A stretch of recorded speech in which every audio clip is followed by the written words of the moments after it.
नमस्कार दोस्तों, मैं अंकुर उपाध्याय स्वागत करता हूं आप सभी का आपके अपने YouTube channel share market analysis में। यहां आप सभी के साथ डिस्कस करने वाला हूं तीन ऐसी कंपनियां जिनमें लोग कहीं ना कहीं ट्रैप महसूस कर रहे हैं, फंस गए हैं, ऐसा महसूस कर रहे हैं। अब ऐसे में इन्वेस्टर्स को क्या चीजें ध्यान में रखनी चाहिए, कैसे मैनेज करनी है अपनी पोर्टफोलियो अगर ये स्टॉक्स हैं तो एक एक करके तीनों स्टॉक्स को आप सभी के साथ डिस्कस करता हूं। शुरू करता हूं पहले स्टॉक का नाम, जिसका नाम है राजेश एक्सपोर्ट्स। इस शेयर की बात की जाए तो मैं ऑलमोस्ट इस स्टॉक पे, जब स्टॉक का भाव 550 का था और आप लोगों के कमेंट्स आते थे तो मैं वीडियो बनाता था, और तब भी एक ही व्यू था और आज भी एक ही व्यू है। तब मैंने आप सभी के साथ एक लेवल डिस्कस किया था और वो लेवल था अराउंड 400 एंड एग्जैक्टली मैं देखूं, इनफैक्ट 400 नहीं 500, 450 रुपीज का था। कि मैंने आपसे कहा था अगर इनकेस ये 450 का लेवल ब्रेक करता है ना तो फिर इस शेयर में रुकना ही नहीं चाहिए, फिर तो छोड़ के ही चले जाना, वही बेटर रहेगा।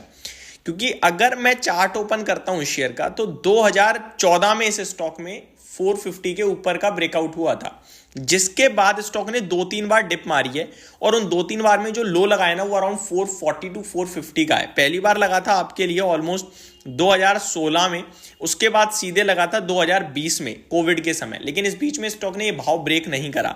और अगर आप ऊपर में देखें तो ये लो लगाने के बाद 800 रुपए का हो जाता था, बट इस बार ये शेयर ऊपर से 1000 रुपए गया और उससे गिर रहा है, तो ना 450 ना 440 ना 430, ये स्टॉक 300 रुपए का लो लगा चुका है। अभी 330 की क्लोजिंग है शेयर की। अब सवाल ये उठता है कि क्या करें इस भाव पे, हम तो बहुत बुरी तरीके से फंस गए हैं। तो इस स्टॉक की बात करूं, पहली बात तो कंपनी पूरी तरीके से, स्टॉक ने प्राइस के हिसाब से तो पूरी तरीके से निवेशकों को दुखी कर दिया है।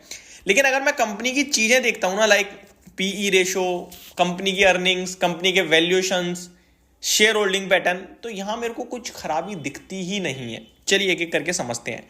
10,000 करोड़ का मार्केट कैप है और 516 रुपए की बुक वैल्यू है, और ये शेयर 330 पे ट्रेड कर रहा है, यानी अंडर वैल्यू ट्रेड कर रहा है।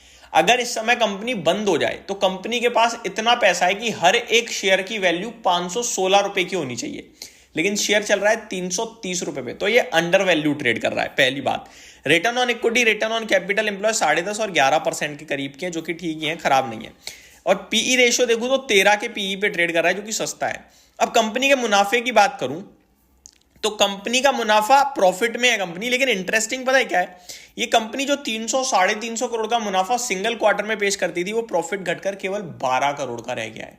तो प्रॉफिट, फ्यूचर मार्केट, ये जो शेयर है ना, ये फ्यूचर को डिस्काउंट करने की कोशिश कर रहा है। ये कह रहा है कंपनी का प्रॉफिट तो जा रहा है यार, लॉस में आ सकती है, तो उसके चलते शेयर का प्राइस टूट रहा है।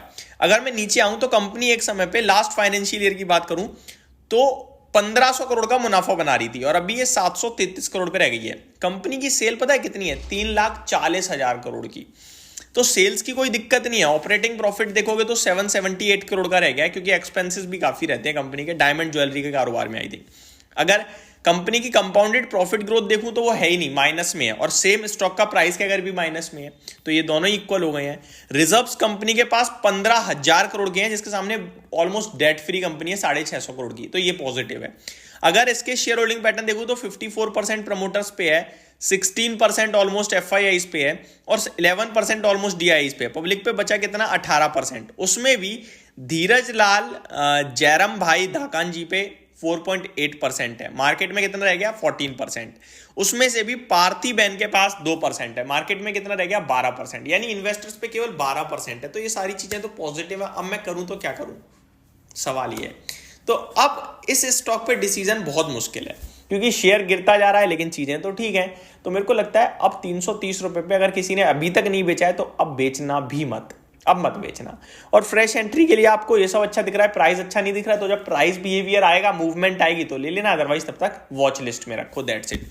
नेक्स्ट स्टॉक है आपका यूपीएल, यूनाइटेड फॉस्फोरस लिमिटेड। ये स्टॉक भी वन साइडेड टूटा है, निफ्टी की कंपनी है और 36,000 करोड़ का मार्केट कैप रह गया। एक समय पे 1 लाख करोड़ के मार्केट कैप पे घूमती थी ये कंपनी भी, तो ऊपर से करेक्ट हुई है काफी, और मतलब टॉप 3 एग्रो प्लेयर में है वर्ल्ड में ये कंपनी।